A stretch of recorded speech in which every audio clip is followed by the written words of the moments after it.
Mr. Maggie Goodlander, who sometimes goes by the name Jake Sullivan, went on The Daily Show to plant the left's white flag on the situation in Iran. Unfortunately, it was all dumb, stupid, left-wing bullshit. Was that direct enough for you? Welcome to another edition of GrokTALK, brought to you by GrokTALK.com and Grok Media LLC. We come to you almost every single week with a new program. Anyway, the situation in Iran is a lot bigger than anybody on the left wants to admit. They're all acting like Mr. Trump didn't have a plan, but he had a plan. We're going to talk about the plan, and we're going to walk through an article by Michael Doran over at Tablet Mag that debunks all the myths the left is leaning on when it comes to Trump and Iran. GrokTALK starts in less than 60 seconds. Not everyone can get up every day and look for ways to piss people off. But here at GrokTALK.com, we do that almost every day. I can't tell you how many times someone's lost their SHIT and threatened to end us. But we're still here, pissing people off. It's almost like we enjoy it. And we've been doing it since 2006. That's almost 2 decades of news, politics, and opinion, and now podcasts, and we're just getting started. We believe in principles before parties and politicians. We defend free markets and individual liberty, and if that makes you mad, it makes us smile. We're like Grandma after she stopped caring what other people thought. If that sounds refreshing, you need to check us out. This is Steve McDonald for Granite Rock, and we'll keep shining the light on them for you. When it comes to the left, every time Trump blinks, they jump and he laughs. It's just the way it is. So he blinks a lot, just for the hell of it. And he's really good at it. And when it comes to Iran, well, yeah, there's a plan. It's been in play for a very, very long time. Take Panama, for example, a significant choke point in global commercial shipping and military movement. China, for the last 30 years, pretty much uninterrupted, has been taking control of ports at both ends of the Panama Canal. One of the first things Mr. Trump did when he got into office was make a deal with Panama. China is no longer running those ports, and the judge in Panama has declared that China's ownership was unconstitutional. That was all very deliberate. That was all part of the plan. China made significant bank on oil from Venezuela. We all know what happened there. They got access to petrochemicals and hemispherical access to the United States. They don't have either of those things anymore. And it was all part of the plan. China was running drugs through cartels in Mexico since Obama. It has killed millions of Americans, hundreds of thousands at least, and redirected resources domestically to address this problem. Trump made an agreement with Mexico, which had no interest in any kind of agreement, but somehow he managed to leverage it so that they were working together to do what? To go after the cartels, who were taking the drug components from China, turning them into fentanyl and moving them into the United States, which they also cannot do, because while Joe Biden ignored all that and let all the drugs come into the country, along with the human trafficking and everything else, Mr. Trump closed the border. It's not coming in. Mexico's cartels, and China are no longer generating revenue for whatever purpose, thanks to Mr. Trump. It's all part of the plan. That brings us to Iran. Iran and China, they're really close buddies, and we're going to talk about that as I walk you through this piece by Michael Doran at Tablet Mag. I also have some commentary from Victor Davis Hanson, and I might be able to sneak in a few other resources, time allowing, that will really make it very clear that Mr. Maggie Goodlander, is kind of a dipshit, and that on his watch, a lot of this was just allowed to happen, and they are pretending that it was diplomacy. What it was them just bending over and letting the world have their way with your families, your children, and your future. So the Tablet Mag piece is called 7 Myths About the Iran War, and it specifically addresses Jake Sullivan's interview, Mr. Maggie Goodlander, and what he talked about, his talking points, and basically it rebuts them. So I'm going to read a lot of this verbatim, and I will link to it below the video you're watching so that you can go read it for yourself, not because you haven't heard it, but because it's good to have on hand when you're out there in the wilds of the internet and you need very desperately to have something to combat the nonsense that you constantly are confronted with from lunatics who really don't care about the truth. They just want to repeat what they're told and pretend that that's how the world works. So, here we go. I'm going to skip most of the introduction, which you should read because it is good context. But myth number one, this was a war of choice. For the past 5 weeks, opponents of the Trump administration have been repeatedly calling this a war of choice, a conflict the president launched without cause or coherent purpose. Quote, when we ask what is it the administration is doing, they can't answer that question because they don't know why they're there in the first place. That was the Jake Sullivan puppet mentioning what the left wants everybody to think is true. You, of course, know that Mr. Trump has been talking about Iran since the 80s. I don't know how old Jake Sullivan was in the 80s or if he was even born yet, but Donald Trump has been very clear about Iran, even when he was spending a lot more time with Democrats. Iran could not be allowed to have nuclear weapons. Iran could not be allowed to do what it has been doing for the last 47 years, which is sending funding and resources, military and otherwise, to proxies who engage in chaos. The problem, of course, has been that the political establishment in Washington, D.C. makes bank on political chaos, on war, on conflict. The people who profit ensure that it continues to happen so that money keeps flowing, no matter what the long-term consequences are for anyone, anywhere. As long as they're getting paid, they don't really give a damn. They're basically mercenaries. They're not politicians. Sullivan says they haven't been able to give us an answer as to what it's all about. They've been giving you the answer. They've been as clear as they can be, and all you're doing is muddying the water. So, back to the article. The administration has in fact made a clear and compelling case. It reduces to two interlocking imperatives. The first is Trump's long-standing red line. As the president has stated repeatedly for years, Iran cannot have a nuclear weapon. It's very simple. The second is the enabling condition that made this red line urgent: overmatch. Iran's drones and ballistic missiles can overwhelm the air and missile defenses of Israel and the United States and their Gulf allies. In the June 2025 12-day war, Iran absorbed heavy losses to its ballistic arsenal, which fell to roughly 1,500 missiles, and to key production sites. President Trump hoped that these losses would moderate Iranian behavior and bring Tehran to the negotiating table. That hope proved unfounded. Well, it did, because most people, normal people, who aren't religious fanatics, who want to burn the entire world so they can all go to heaven and the rest of you can go to hell, really don't care about diplomacy, although they may begin to as we get further along here.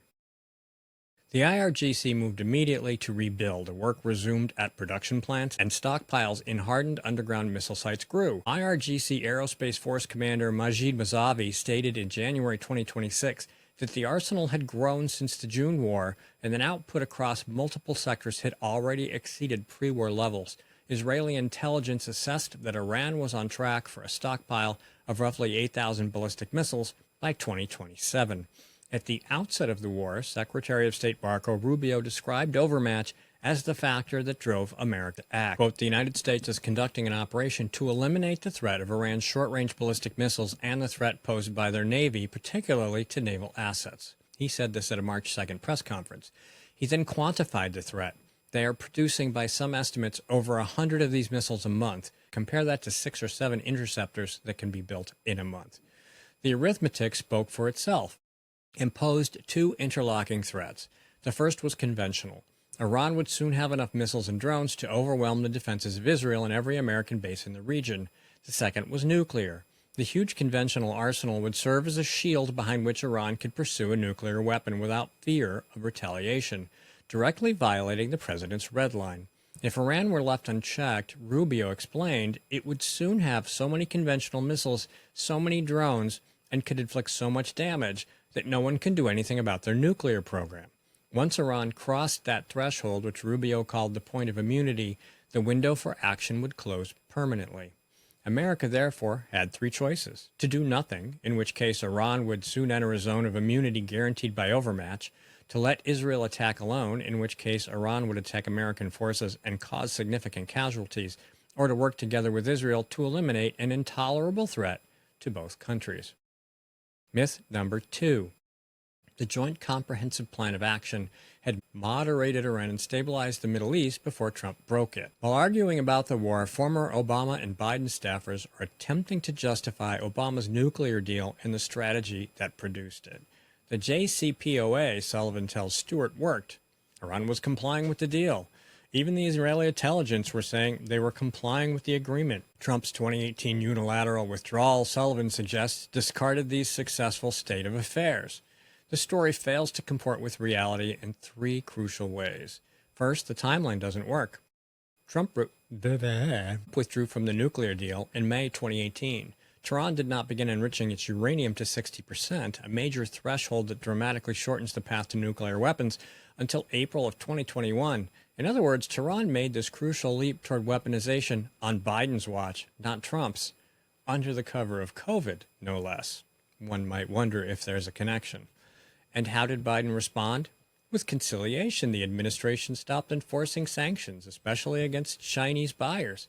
Iranian oil exports surged, and with them regime revenues. As Iran's breakout time shrank to a matter of weeks, Biden and his team painted the increasing threat it had created as Trump's fault.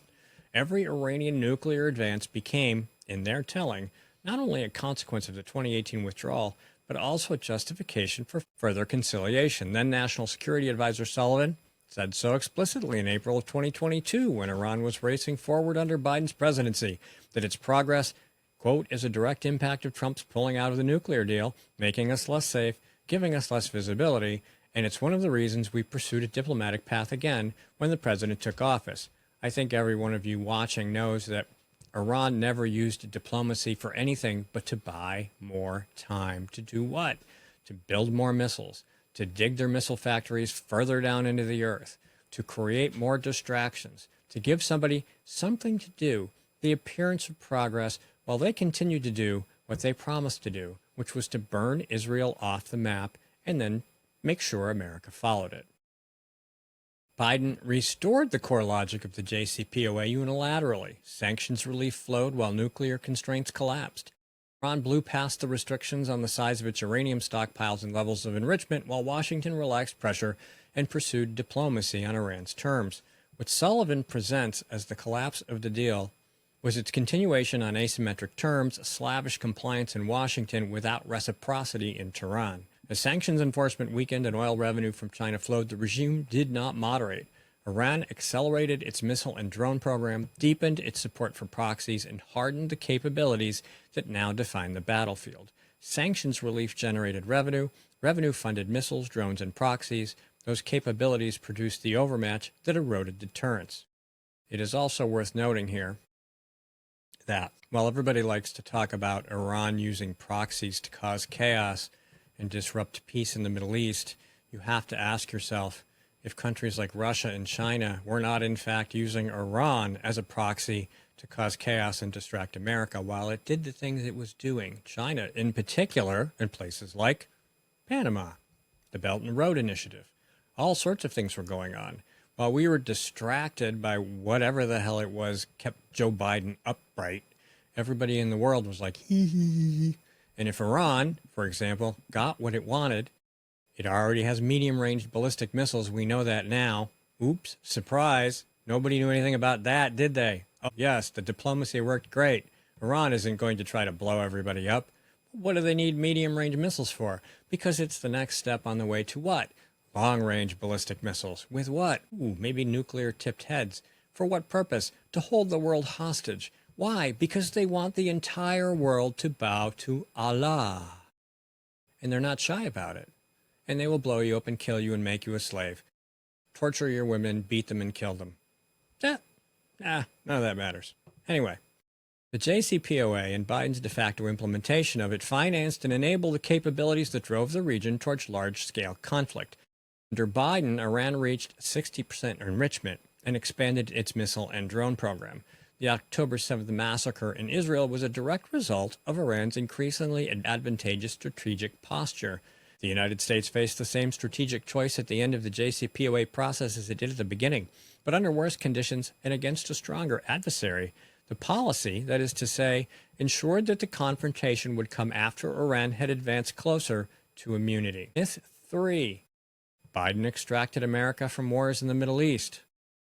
I don't know, Afghanistan withdrawal was pretty embarrassing. I'm not sure you would call that an extraction so much as a retreat. When we left office, America was not at war for the first time in 25 years, Mrs. Maggie Goodlander told Stewart. This telling, Biden courageously ended Middle Eastern forever wars. Trump, Sullivan noted, had campaigned in 2024 as the peace candidate, only to change course perversely and throw America back into needless conflict. It is also worth noting at this point that Mr. Trump did in fact and has in fact ended at least 7 persistent, aggravating conflicts around the globe using tariffs and diplomacy. And those will probably spark up again because some of them are older than America. But he's using trade and cooperation and the promise of everybody growing as a result of these relationships without war, and that it's better for everybody and their people if they do. Anyway, this claim rests on the same inversion of reality that sustained the defense of the JCPOA itself, namely that military restraint and diplomatic engagement of Iran had worked. By avoiding direct confrontation with Tehran and winding down U.S. military involvement, the Biden administration had delivered regional stability and handed its successor an unprecedented calm. Reality tells a different story, the most violent chapter of which begins on October 7, 2023, when Supreme Leader Ali Khamenei plunged not only Israel but also the United States into one of the most consequential wars of the modern era. That conflict has yet to end, and it is reshaping the Middle East. Team Biden framed October 7th as a Palestinian-Israeli conflict. This framing advanced the fiction that America was not involved in the war. It also absolved Iran of any responsibility for the mass atrocities and hostage-taking by its proxy Hamas, thus allowing the administration to preserve its diplomatic outreach to Tehran. Meanwhile, Khamenei mobilized the entire resistance axis in an asymmetric war against the American alliance system. Hezbollah joined the war on October 8th when it began daily attacks on Israel's northern border, calibrated to depopulate the north of Israel, bleed Israeli forces, and pressure the United States to force a ceasefire that would preserve Hamas in power. A few weeks later, the Houthis launched missiles and drones at Israel while interdicting international shipping in the Red Sea. Iranian-controlled militias in Iraq and Syria opened a direct campaign against American bases. None of these moves seemed very peaceful. Between January 2021 and January 2025, Iranian-backed forces launched hundreds of attacks on American personnel and assets across the Middle East, with the overwhelming majority, of course, happening after October 7, 2023. These included well over 170 strikes on U.S. bases in Iraq, Syria, and Jordan, plus dozens of attempts against U.S. Navy vessels in the Red Sea and the Gulf of Aden. 3 American service members were killed and dozens were wounded. Defense Secretary Lloyd Austin publicly acknowledged 83 attacks on U.S. forces before October 2023 alone. After Hamas' October 7th massacre, which killed 46 American citizens, Iranian proxies launched hundreds of additional rockets, missiles, and drones. The Houthis alone conducted dozens of operations against U.S. warships. In every previous era, a sustained campaign of this magnitude against American bases and naval vessels would have been called open war. The Biden administration and Mr. Maggie Goodlander called it historic peace. They're going to take a quick break right here for not exactly a commercial, but a spot where you could probably have your ad if you wanted to for really cheap money, because we just kind of do this on the side to help promote businesses and interests that we favor. So please take a moment to consider the opportunity to have your business or whatever you're doing advertised here.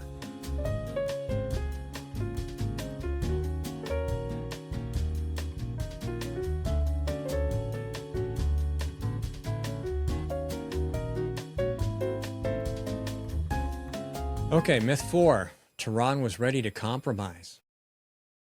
Mr. Maggie Goodlander told Stewart that days before the United States and Israel decapitated the regime in Tehran, Iran had put a serious proposal on the table. Again, Jake will never say this. I assume he knows it. I know he's not stupid. But the reason for any of this is so that they can continue doing the dirty work underground while everybody's pretending to make progress. With the help of Omani mediators in Geneva, Tehran offered concessions that went a long way towards resolving the nuclear issue, quote unquote. According to Sullivan, however, the Trump team simply failed to understand what was being offered. No, I think they understood that Iran was stalling. In media interviews, the foreign minister described the Iranian proposal as a breakthrough that put a deal within our reach. Tehran proposed zero stockpiling of enriched uranium with existing material to be downblended to natural levels and converted into reactor fuel, which of course you can do in reverse when nobody's looking.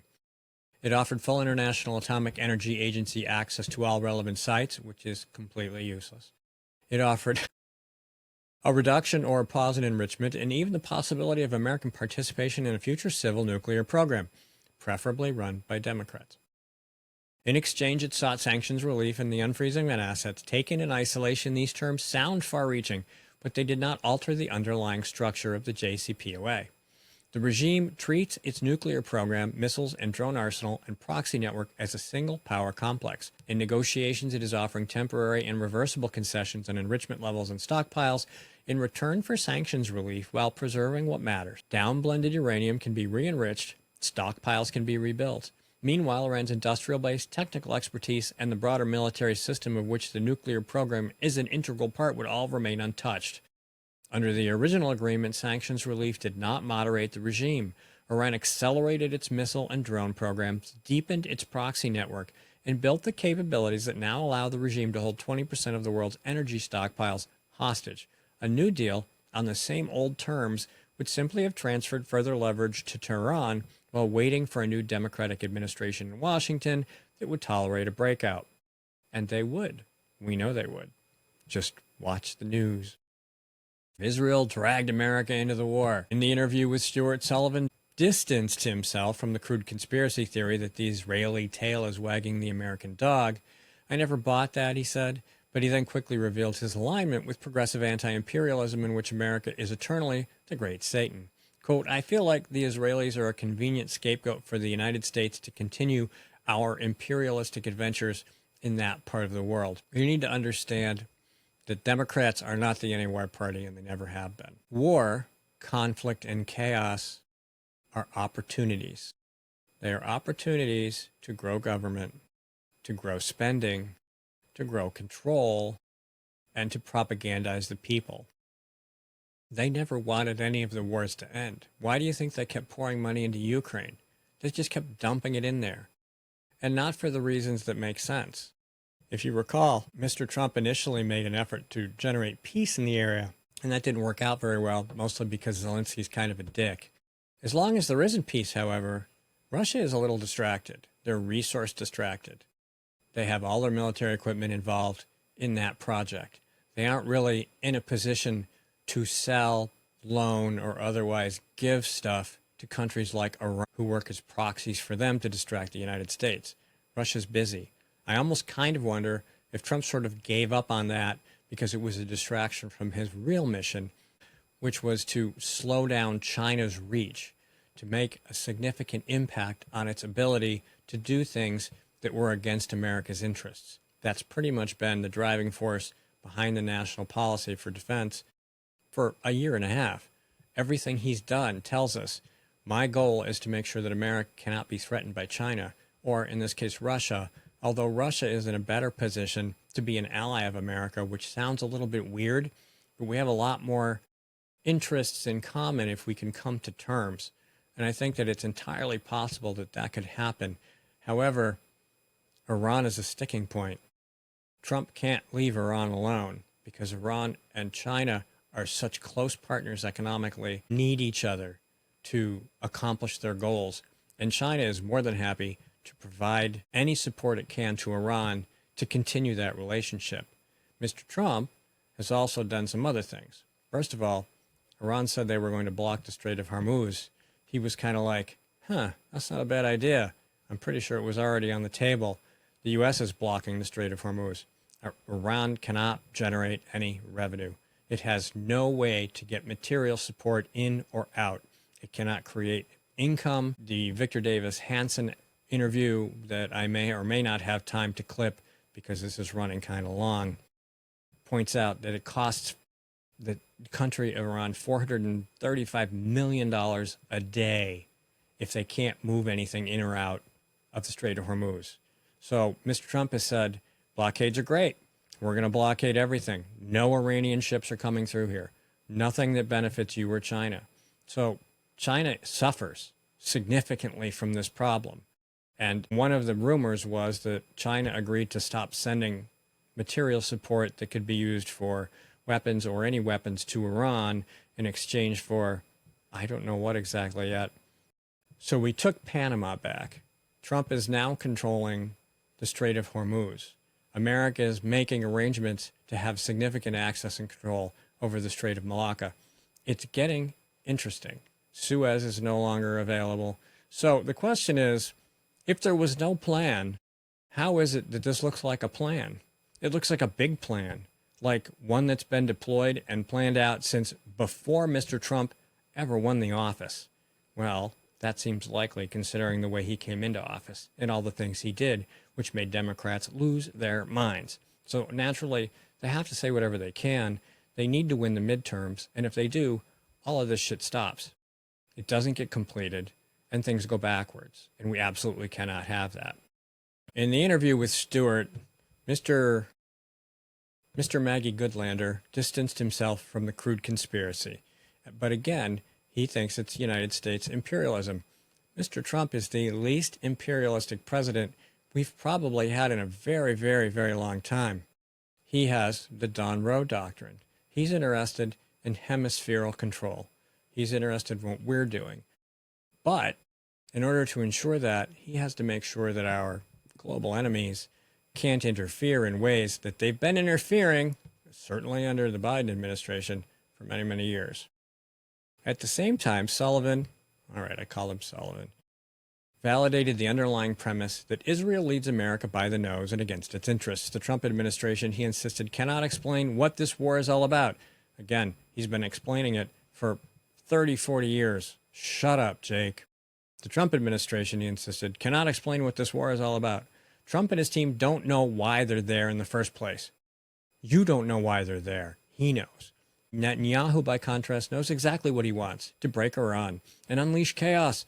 Sullivan then laid out a supposed divergence of interests. Israel, he suggested, can live with a shattered Iran. The United States cannot.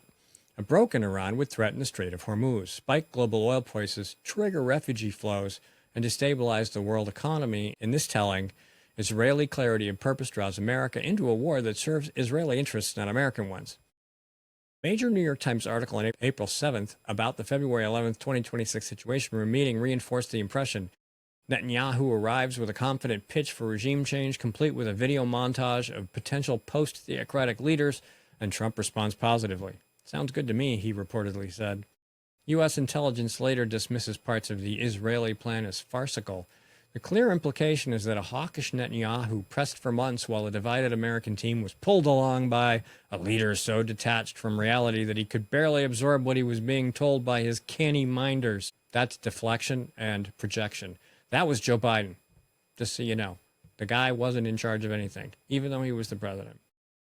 This myth ignores the central fact that the bill for JCPOA-enabled Iranian empowerment had already landed on Trump's desk.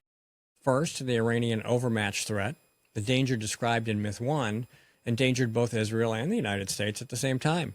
Iranian missiles aimed at Tel Aviv could just as easily target U.S. naval assets and bases across the region. On the eve of the war, and that was before they knew they had medium-range missiles. On the eve of the war, the threat was immediate, shared, and growing. America and Israeli strategic interests were therefore aligned. Degrade the Iranian threat before it became unmanageable. No amount of hand-wringing about imperialistic adventures can alter the basic arithmetic. Second, President Trump is on the record as viewing the Islamic Republic as a mortal threat since the early 80s, long before Netanyahu's February 26 presentation at the White House. He campaigned in 3 elections on preventing Iran from acquiring a nuclear weapon, repeating his determination to act many dozens of times.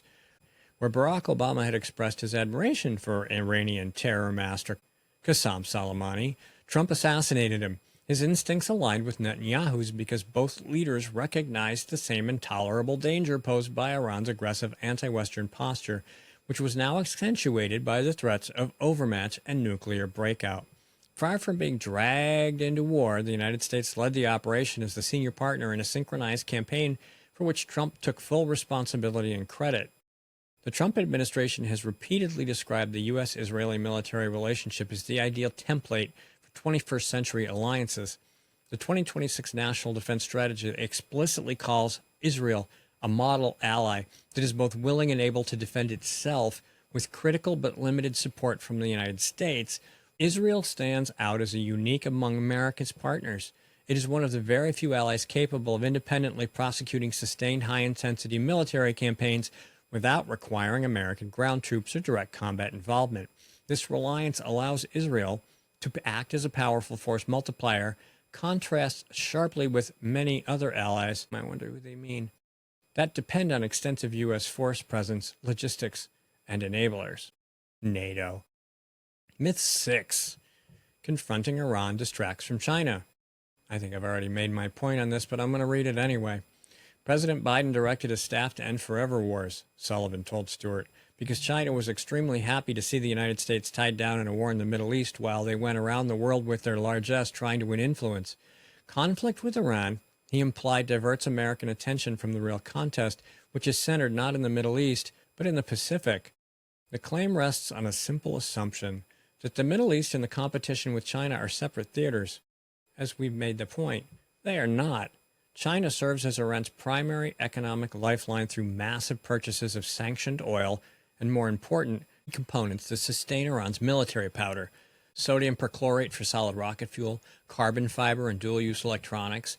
These inputs enabled Iran to build and expand the missile arsenal that now threatens U.S. forces and allies. Money that China spent on oil it can no longer access, and from which Iran can no longer profit. Beijing's role extends beyond supply. Chinese firms have provided satellite imagery and targeting data used by the Houthis to attack U.S. and allied vessels in the Red Sea. When those attacks disrupted global shipping, Chinese and Russian vessels were granted safe passage while Western shipping faced missiles, drones, and costly rerouting. Beijing was not a bystander. It was quite deliberately fomenting and profiting from the very disruption American forces were deployed to contain. The clearest illustration of this dynamic came in January of 2024 when Mr. Maggie Goodlander flew to Bangkok to meet Chinese Foreign Minister Wang Yi and asked Beijing to use its substantial leverage with Iran to restrain the Houthis. The White House said it would wait to see results. The results came quickly. According to Deputy Secretary of State Kurt Campbell, Beijing not only refused the request but also encouraged the Houthis to target other nation ships. As Red Sea traffic collapsed, China-linked ships increased their transits and gained a commercial advantage. Sullivan had asked China to shut down an operation that was serving Chinese interests. Instead, it increased its mischief. This episode exposes the flaw at the heart of the progressive framework, which treats Iran and China as potential partners in stabilizing the system rather than as coordinated actors exploiting it. Meanwhile, Beijing has been building leverage over the two most critical maritime choke points in the Indian Ocean, the Bab al-Mandab Strait, anchored by its base in Djibouti, and the Strait of Hormuz, controlled by its partner, Iran. In any Taiwan contingency, these choke points become decisive. Japan relies on them for roughly 90% of its oil imports, South Korea for about 70%, and Taiwan for roughly 60%. Disruption would cripple America's allies while leaving China comparatively insulated. Weakness in the Middle East does not help America conserve its military power for Asia. It hands Beijing leverage over the energy flows and maritime routes that sustain the Asian alliances on which U.S. strategy in the Pacific depends. Trump and Netanyahu's campaign against Iran must be understood in this context. Degrading Iranian missile production, naval capability, and proxy networks reduces the pressure on U.S. forces, secures vital energy routes, and denies China an asymmetric tool it has carefully cultivated. That claim that confronting Iran distracts from China reverses reality. The politics that prioritized restraint, accommodation, and distance from Israel strengthened Iran, expanded Chinese leverage, and made the current war unavoidable. What is now presented as strategic discipline helped create the very conditions that required force. In other words, Jake Sullivan did this. Anyway, final one. Myth 7. Trump and Netanyahu are warmongering megalomaniacs. Well, of course. Not like Biden or anybody else. In the progressive telling, the personal pathologies of Trump and Netanyahu have dragged the United States into an unnecessary and dangerous war. Do you really think Trump believes he cracked the code and now he's invincible? Stewart asked Sullivan. I swear to God, I knew people. Cocaine did this to them. This is the same. This is how a cocaine person acts. A cocaine person is just like, I'm the best, no one can't be stopped. Sullivan responds without hesitation. I couldn't put it better, yes. Okay. Mr. Trump's been like this his whole life. He's a deal maker. I don't think he uses drugs, and I'm not even sure if he drinks. But anyway, this psychological reductionism has now hardened into a broader indictment. Trump and Netanyahu, their critics insist, have no strategy. Their failure to achieve total success, regime change, the complete elimination of every underground facility, or the utter erasure of Iran's military infrastructure supposedly proves this point. The record tells a different story. The American-Israeli campaign achieved its core strategic objective, halting Iran's advance toward nuclear weapons capability and significantly derating its ballistic missile program, which together had posed a growing existential threat to Israel and the region. Prior to the operation, Iran was rapidly advancing both programs with much of its critical infrastructure on the verge of being buried too deeply underground for effective strikes. The Joint Air Campaign delivered devastating blows to Iran's weapons industry and eliminated key scientists, and it has set the nuclear timeline back by many years. At the same time, large portions of Iran's new missile production network were destroyed before they could be fully protected. The result was not total elimination of every ground facility or missile launcher, but a decisive disruption of Iran's most dangerous capabilities. When the dust settled, Iran was left economically crippled. This outcome constitutes a clear success because it dramatically lowered the immediate danger without requiring the unattainable complete victory standard often demanded by critics who will insist on denying their bêtes noires in Jerusalem and Washington a victory at any cost to their own sense of reality. The operation also produced important secondary effects. Iran's proxy network has been visibly weakened. The regime faces mounting internal pressures that could lead to collapse from within.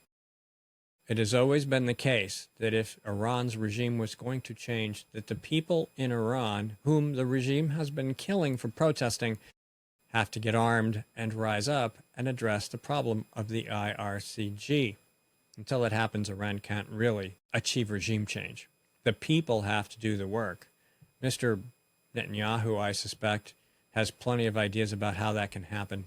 There are groups in Iran who could be armed, who would be happy to take on the job, but that would cause other kinds of problems, and maybe we're not interested in those just yet. In the meantime, the goal was to prevent Iran from becoming impossible to deal with while it developed its weapons program, and that appears to be what we've done. In the end, Israel and the United States entered the conflict facing a severe and imminent threat and emerged with that threat meaningfully and verifiably reduced.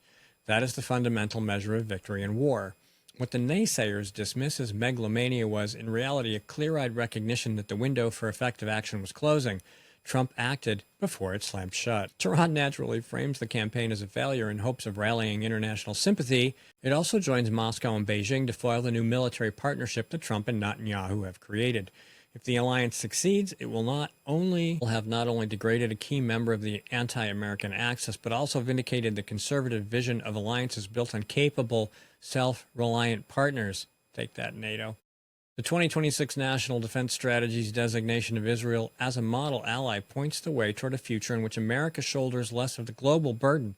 That outcome directly undercuts the adversary's preferences for a weakened, distracted United States tied down by endless regional conflicts.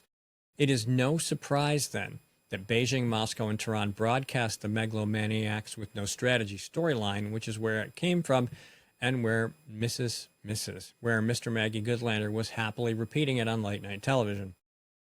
What is far more disappointing is that so much of the domestic and allied opposition, large segments of the Democrat Party, the anti-Netanyahu camp in Israel, the New York Times, and much of the European press echoes the same script almost verbatim, ignoring the fact that their own preferred policies brought about a situation that supposedly proves that force cannot work.